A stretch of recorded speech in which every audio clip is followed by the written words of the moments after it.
All right, hello everyone. Usually it's like 10 or so seconds until I see people pop in, and I haven't seen anyone yet, so I'm going to take a second here just to make sure everything's going well. There we go. Now I see people starting to pile in. So welcome everybody. Thank you for joining us in this March edition of the AI Circle. Just to get in front of it, there will not be an AI Circle in a couple weeks. Both Kelly and I will be traveling. So we will see you again in about a month in April. But a lot to get to today. Obviously, the market's been pretty crazy the last few weeks, and we'll probably spend a lot of time, honestly speaking, about the market today. So we'll bring Kelly in, and as always, if you guys do have questions, just get them in as early as possible. Like I said, this is going to be a pretty action-packed AI circle, talking about the markets and even trades that the AI has made recently. So want to make sure your questions get answered if you do have any. But again, if they're held to the last second, it's a little bit tricky for us to sometimes get to them all. So anyway, with that long introduction, Kelly, welcome in. How's it going? All right, everyone. I guess we'll just do the quick disclaimer. All these opinions that you're going to hear from me are just opinions. We don't make advice. We're not advisories. Um, I'd like to be sometimes, but that's not what I can be. So that's why we have AI Circle. I get to opine right here. And Exactly. if you guys care to listen, you'll hear my opinions for better or worse. Generally, they're not as good as the statistics that we use, but nonetheless, I do have 30 years or more of experience in this business. And so I have seen a thing or two in my day, and relaying it to the people on the AI Circle inside the Flip environment is actually an honor for me. So thank you very much for attending today, Wednesday, March 12th. Yeah. Um, let's see.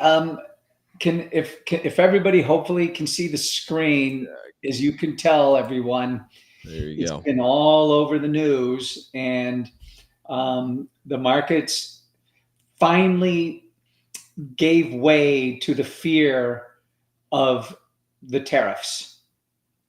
It's not necessarily the fear that is being caused by elements within our country that fear the job loss. They fear Medicaid. They fear Elon Musk. They fear recession. They fear, again, the unknown, the tariffs. There's plenty of reasons to be concerned, but the way things look right now, historically, at least to me, is that this is nothing more than a correction. At least that's the way it is and feels right now. And the word feel is exactly means that it's an opinion. I feel the markets are correcting after huge run ups, um, historically over since literally 2022. So I'm zooming in on this graph of the Dow Jones. Again, everybody might know that this is not my favorite average, but nonetheless, it is something that is well known. This is the beginning, if you can see my mouse, of the 2022 sell off, January of 2022. We had a huge move down of around 25%. But before the year actually ended, the market rallied to close nowhere near down as bad. And that's why 2022 ended up down just 19%. It was down much worse by the end of the year. It was down much worse going into October. 2023 for the Dow was, nothing special, just a regular up, like 8% year, 10% year. The S&P had done better, but then the Dow took off and rallied all the way through 2024, and it came down just at the end. But if you look at this run up that we've had essentially from the lows of 2022 to the highs, we moved from 31,000 to 45,000. That is literally a 50% increase in 15 months. And that is a huge increase over a 15-month period. When we look at the most recent move down that we've seen just over the last 2 weeks, how much is this decay? Well, two things are going on here. One, the decay is from 44.8 to 41.3.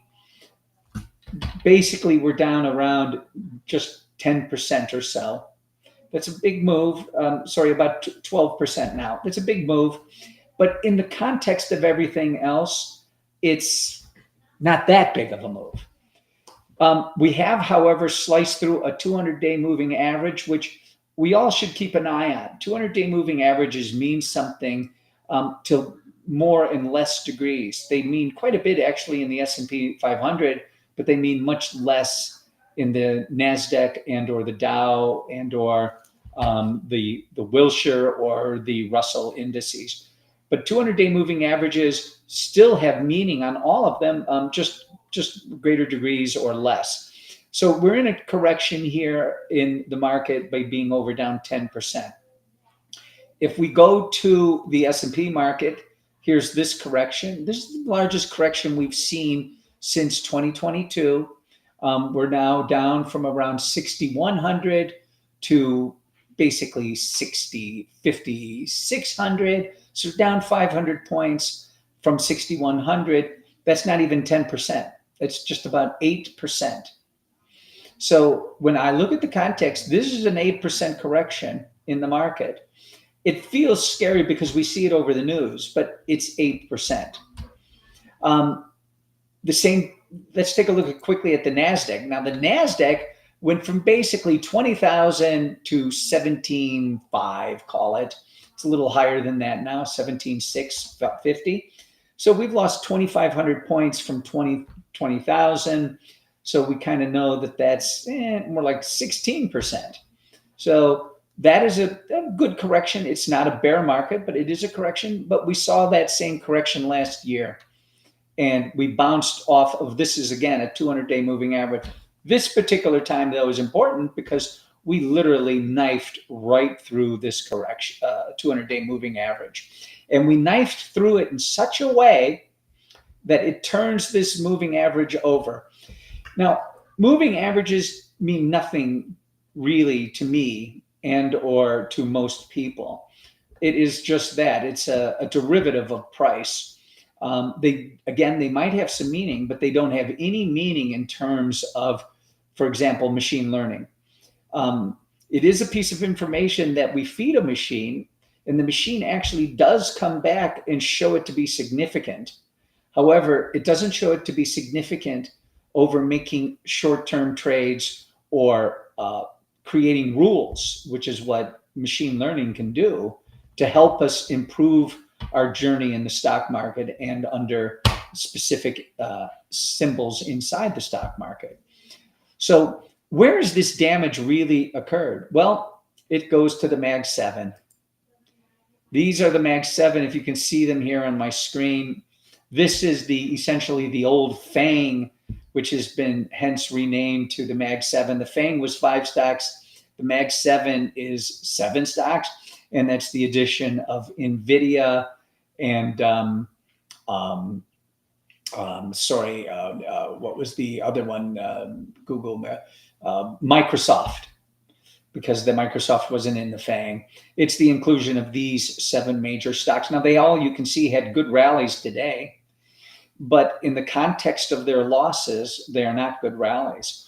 Let's look at what's happened to each of them and why, and how I can derive an expectation for the next 2 weeks, 6 weeks, etc.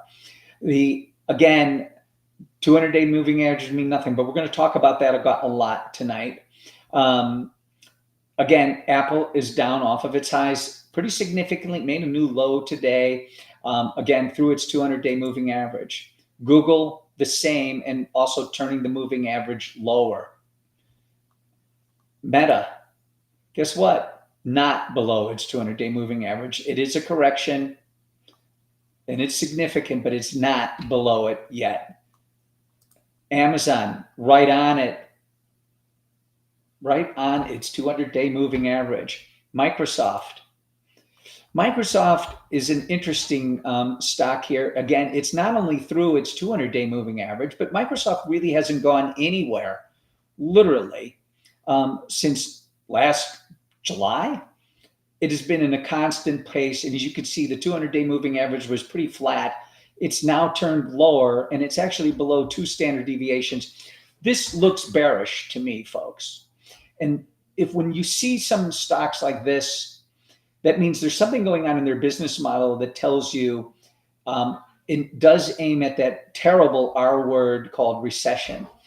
And this is true because Microsoft is largely driven by its SaaS model of selling Microsoft 365. And yes, it has other products. But when you see turndowns like this is generally has greater follow through to even yet lower prices. And if Microsoft is going lower, and it does continue to go lower over the next 2 to 6 weeks, it will continue to provide weight against all these other stocks that are also, except for Meta, which are also below their 200-day moving average. Look at Netflix. Again, Netflix is like Meta. Here's Meta, here's Netflix. Again, it's having a correction, had a good little rebound today, but this stock here may be more impervious to the future and markets because, again, if people are in a recession, if that is really the result of this, and by the way, I do not think it is, that doesn't mean that people will still not drink alcohol and they still won't watch movies and they still won't eat popcorn. There are certain things that people are really resistant to lose. These are called inelastic stocks. In other words, no matter what the price is, it doesn't matter. They're going to still consume it. Very similar to cigarettes and alcohol. So these are just things that are kind of needed, like a consumer staple. Nvidia is another one that we have to look at in a profound way. There's a big technology show occurring right now in Las Vegas. It should be wrapping up either today or tomorrow, but that technology show is about machine learning and AI. I wish I was at that show. Couldn't make it this year. But what's important about Nvidia is still, as much as the pundits and the people on TV say, oh, you should buy it here, you should buy it there, it's a good stock, AI isn't going away. Yes, we all know that story. And I don't disagree with that story. However, it is still must face the demon that the Chinese came out with DeepSeek. And DeepSeek, for 6% of the cost, seems to provide the same power as something that cost literally, call it hundreds of percent more. So you can either pay $1 billion or you can pay $5 million to get the same thing. Most people will spend $5 million. That is the difference, and that is what Nvidia must face. My thinking is on Nvidia that this is a $70 stock, not a $140, $150 stock. It has gone lower. It has really had no increase again since last July. It has just waffled around. It is now below a 200-day moving average. It is bouncing off a lower deviation. I suspect that it will cut through this lower deviation in time and move to a price of just $70 a share, and we will look at it from there. This is not a buy in my mind. And by the way, nor would the AI models or any algorithms that we use to be able to at least put the AI models to work that I think would buy it. I can't be sure because machine learning isn't something I can predict. But I can tell you, at least on the algorithmic side, there is no buy in the short run that I can see for Nvidia. So when we look at the big tech, to me, big tech looks heavy. And when something like this looks heavy, and it has been the market driver over the last number of years in the big AI story, I feel that the story is still intact, but it's going to go forward in a different way. Its modality has changed. And if that's the case, we have to kind of look and say, okay, how do we manage that? And how would the computer manage that? Well, I can tell you now, if you look at your portfolios, you'll see that we have been getting out of stocks over the last few weeks, more so over the last week than the weeks before. Keep in mind that algorithmic and or machine learning cannot sell the highs and it cannot buy the lows. Really, what machine learning attempts to do is manage the risk of owning stocks and being in this sector, in this area of investment, right? There areas of investment are always debt, real estate, and equity markets. There are other things, fundamental small businesses, private placements, we understand that, but fundamentally the world's capital is in those three assets: debt, real estate, and capital markets, equities. And when you see this many things that have been the big drivers over the last number of years fall apart in such a way, not capitulate, but decay, over the last month, and particularly over the last 2 weeks, it means that there's more than likely there's further decay to come. So right now, I think all of you will notice that most of your positions are in, have a lot of cash in them now, which is good. If the markets continue lower, which I suspect based on the momentum that they will, there will be volatility, of course, but generally this volatility will be met, as it was a little bit today, with sellers. People that say, I've had enough, I've made some money and I'm going to get out. I don't think we should ever play that way. The markets are for the long run. We know that. I think we are positioned well. Most of you, I feel, are positioned well if you're in our Smartfolios, to understand that, hey, we are in a position where we have mostly cash, or a great deal of cash, that if the markets go down, we will lose disproportionately to other investors, again, because of our given higher cash positions. And I'll talk more to that in a little bit. Let's get through a few more things first, because time goes by in these AI circles fast. Oil markets, of course, have gone down. Yes, it was up a little bit today, but oil in general, it has gone lower. Literally, again, over the last number of years, we have started to trend lower. We're at the lower end of a range. However, I suspect that we're going to stay in this area and oil will still get a little cheaper. We know the administration wants cheaper oil. We get it, lowering our oil costs to battle inflation. It is occurring, but it is occurring ever so slow. The market still likes the energy market, the energy sector of the equity markets.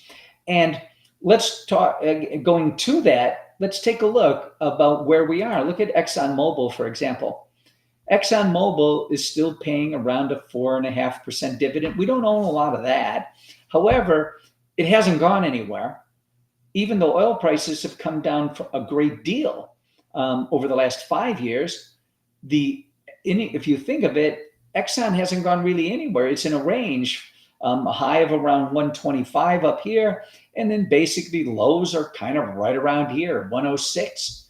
So right now we're sitting at 109. So as you can see, that the oil market and the main player in it, Exxon, has really gone nowhere. Look at and here's a couple of our other ones that we always follow. They've been a big part of our portfolios, as you know, over the years. Here's All Plains American. All Plains American, the market came down. They hit All Plains just the same way they did everything else. However, look, it's bounced back. Why? Because its dividend is so powerful, and that dividend is not going away. It didn't go away during COVID when nobody was buying any energy, and they still paid it.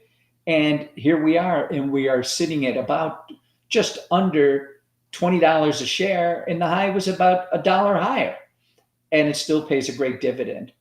Energy Transfer, normally been doing much better than All Plains, but this particular move down really got Energy Transfer quite a bit. It went from about $21 a share up here all the way down to 17. That's a $4 hit. It has bounced back pretty violently over the last 2 days. I suspect that this stock is going to resume. It'll find its way back to 21. And as I really expect, I think these, both All Plains American and Energy Transfer, will go to $24 a share sometime later this year, despite lower energy prices. Let's go to real quick to the banking sector. It does deserve a little play, a little notice. JP Morgan sitting on a 200-day moving average down literally in the area of about 20%. That's a big move down.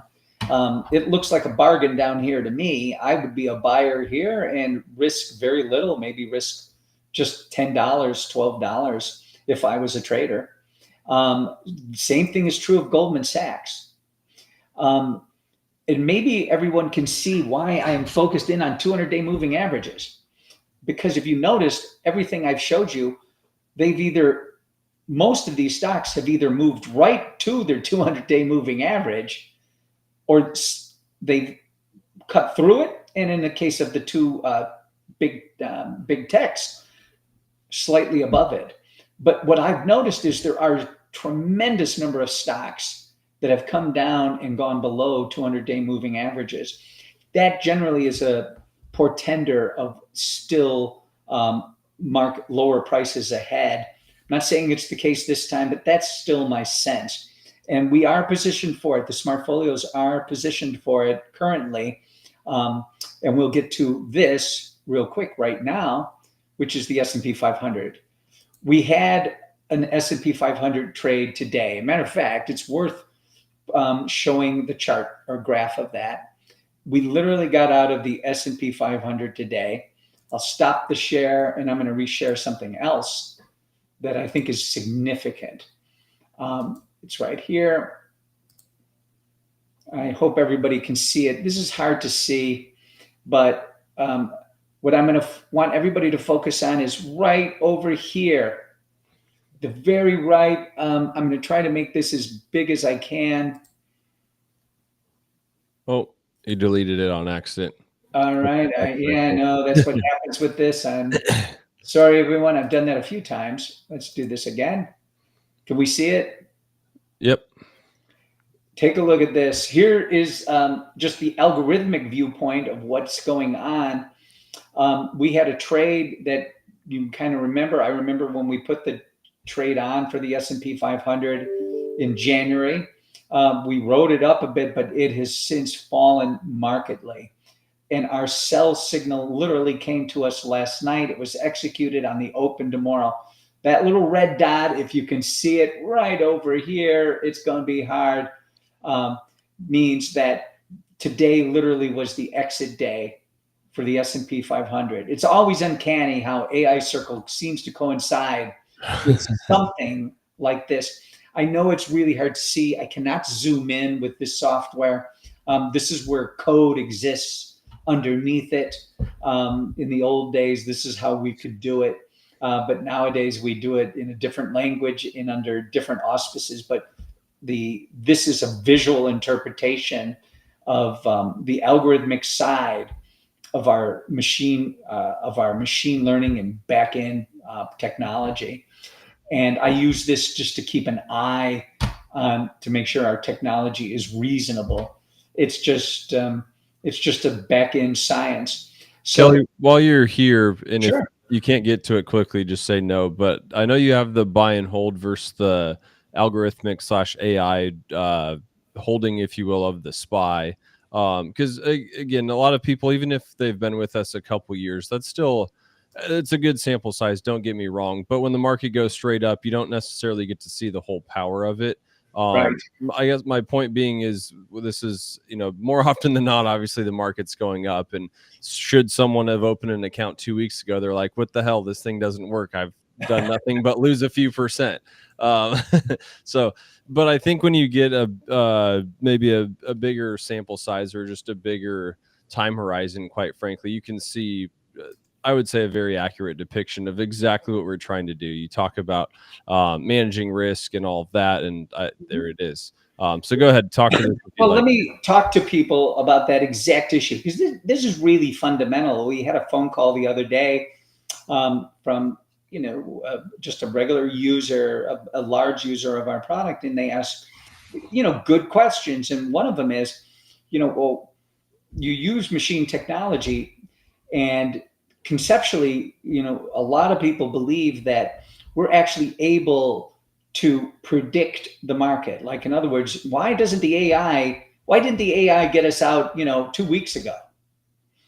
And or why isn't I remember about back in July of last year, why didn't the AI have us in? The market's making new highs. And we hear these things periodically because a lot of people have the expectation that believes that our technology is going to protect them through thick and thin. And it does.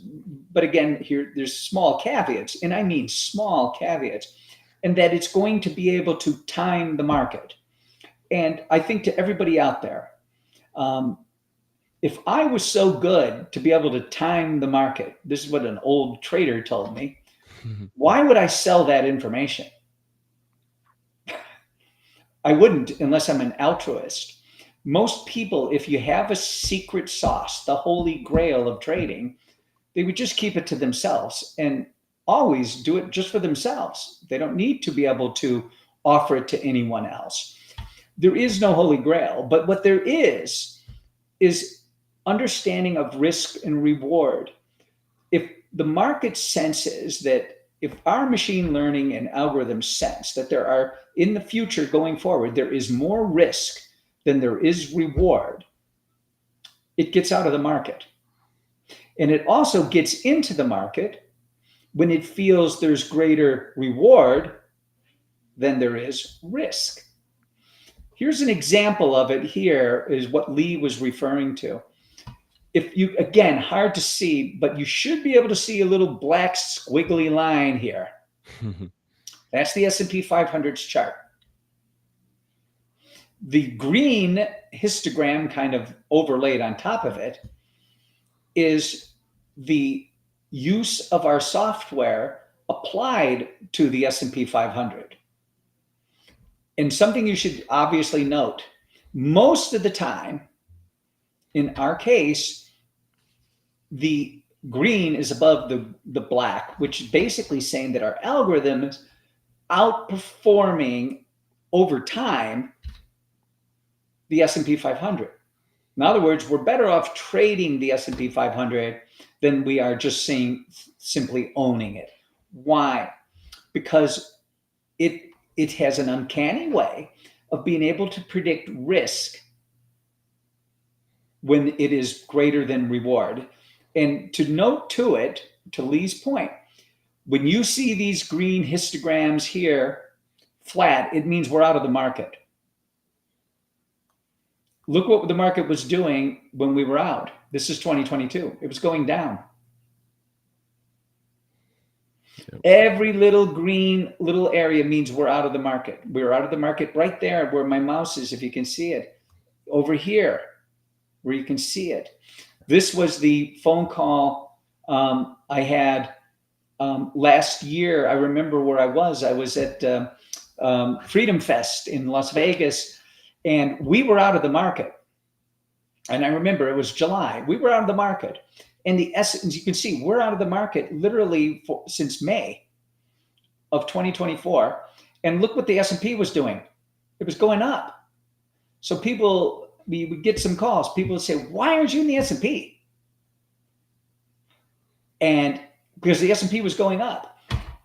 And it turned out that that's just the way it works. In other words, the way the machine thought of it, even though the market was going up, it still thought risk was greater than reward. It didn't own it.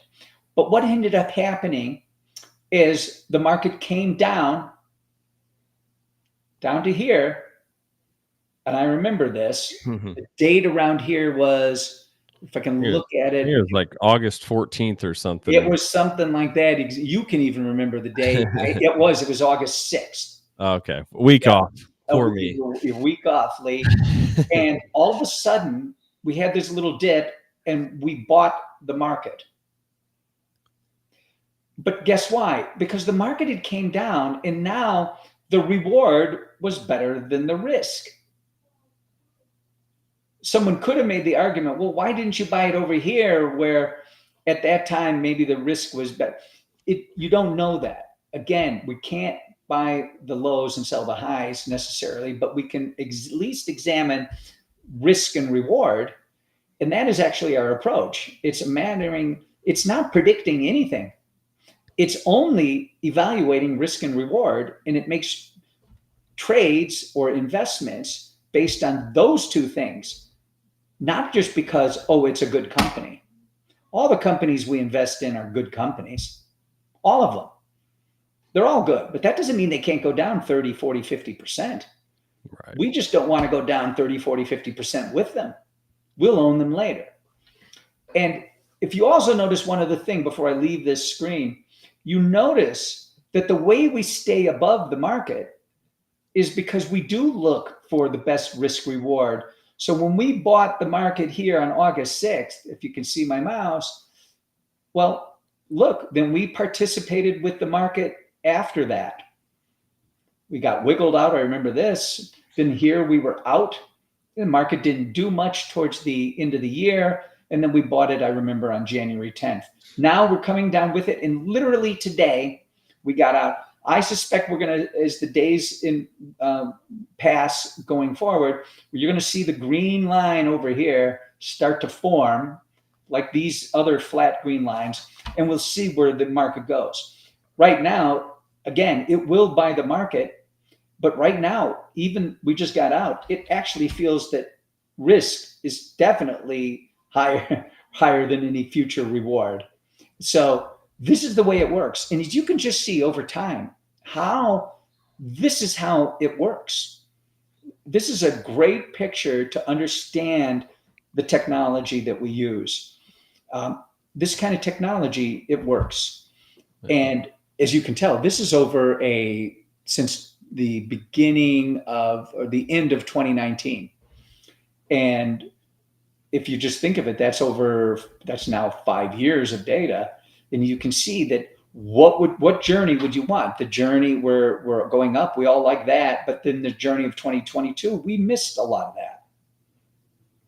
And then the journey back up in 2024, we participated in almost all of it. And the journey all the way up to here, because here's the end of 2024, we participated in it. Now we're coming down.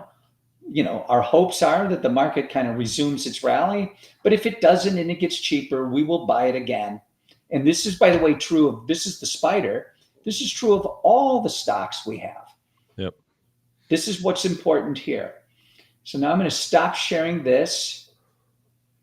I'm going to go back to this.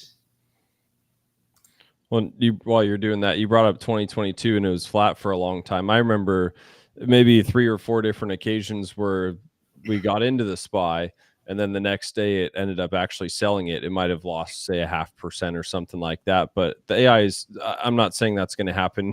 I'm not saying we're going to buy it tomorrow, but like at some point we're going to re-enter the market in the SPY. And like you said, the SPY is a good, I think, example to show everyone because everyone understands, I think, what the market is. But like Kelly already said, I mean, it's doing this for a lot of other stocks as well. And even 2022, I think, a lot of the stocks didn't do nearly as bad as the S&P did. Of course, some did much worse as well. But my point being, like those core strategies that the SPY it's 20% of your portfolio or so. That's still a big chunk, but it doesn't mean that we're out of absolutely everything either.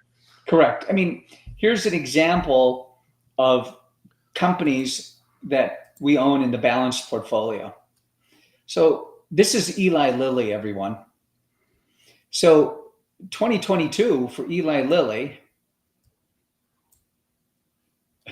turned out to be a very good year. I remember Eli Lilly was up, 30% by the end of the year.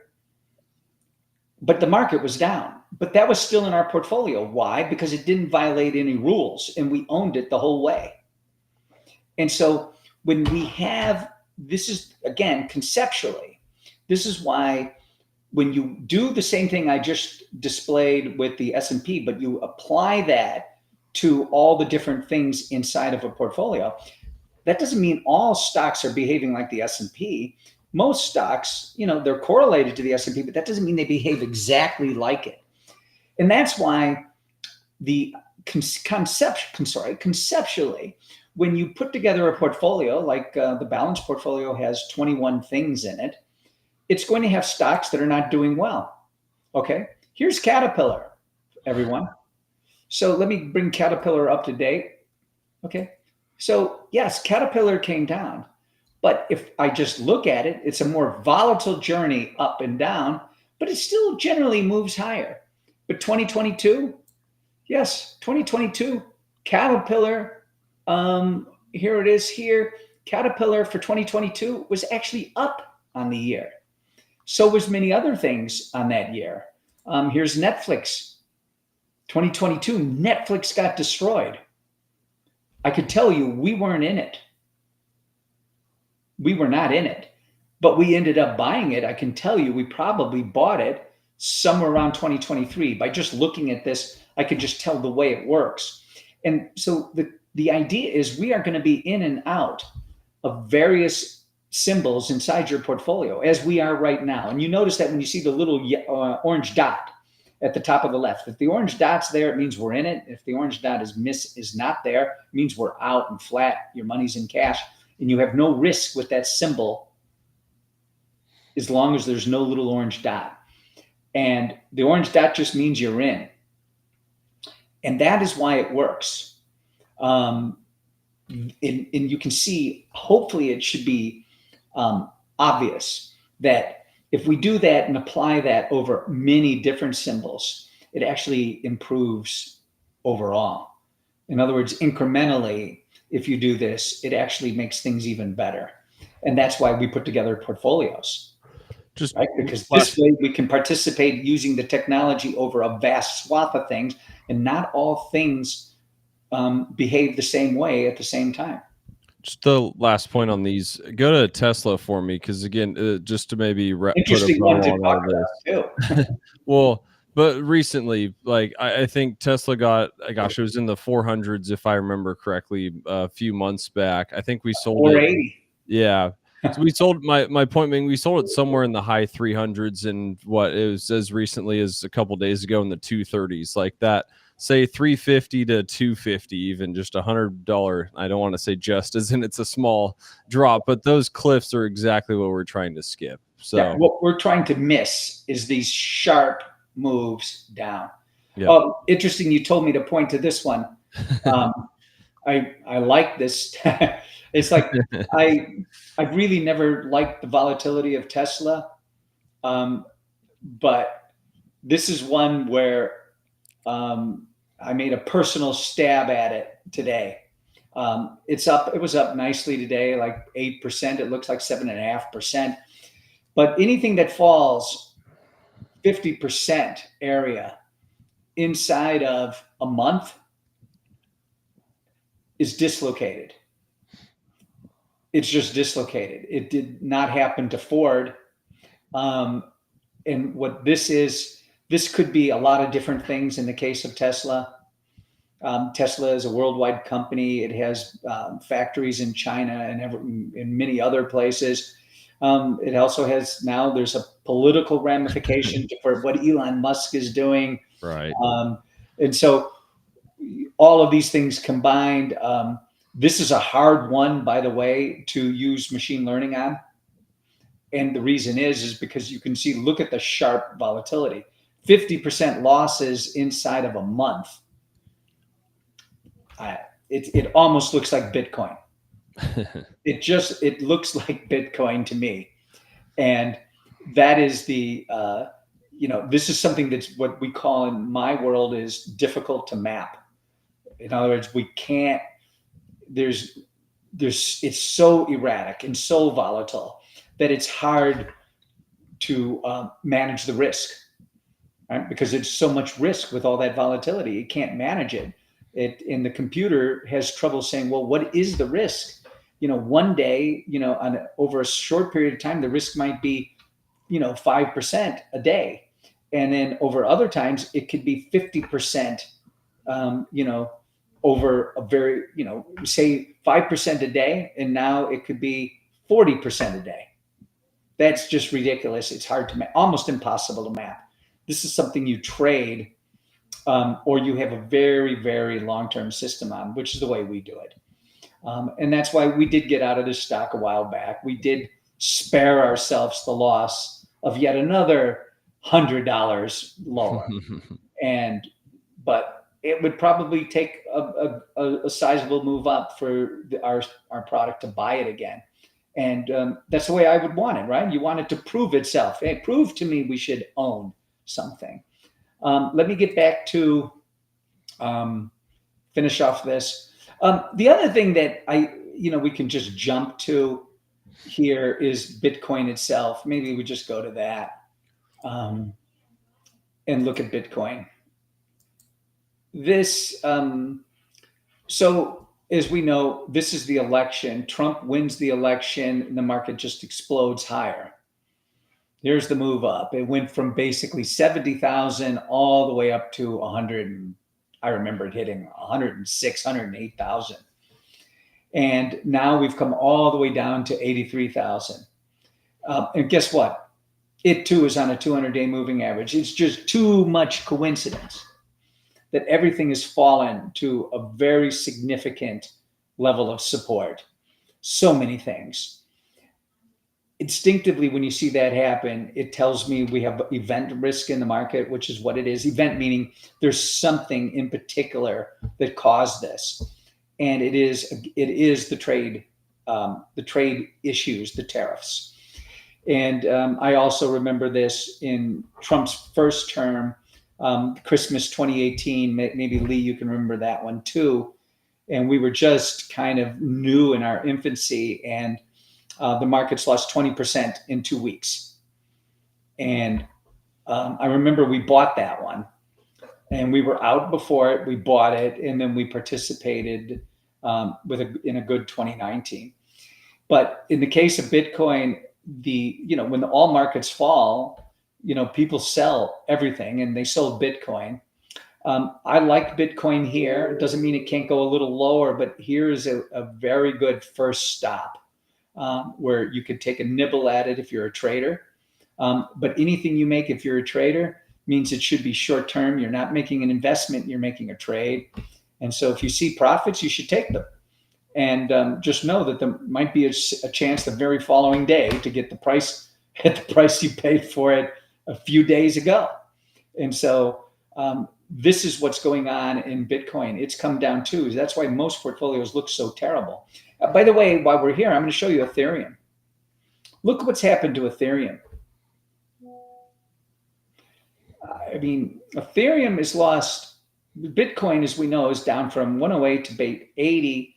So we can say that's off about 25% from its highs. This is off 50% from its highs. This is why all these other coins, I feel, they will go the way of the dodo bird. There's just no future for them, given the granddaddy, the one that has a fixed supply. And no matter how they have it, it's always going to have some level of a fixed supply and have most of the assets inside the crypto world. This is why I don't like Ethereum. Remember this one, Litecoin? Well, that's now delisted. So this is why I'm not harping on this, but I have harped on it before, that I'm sticking to the granddaddy when it comes to cryptocurrencies.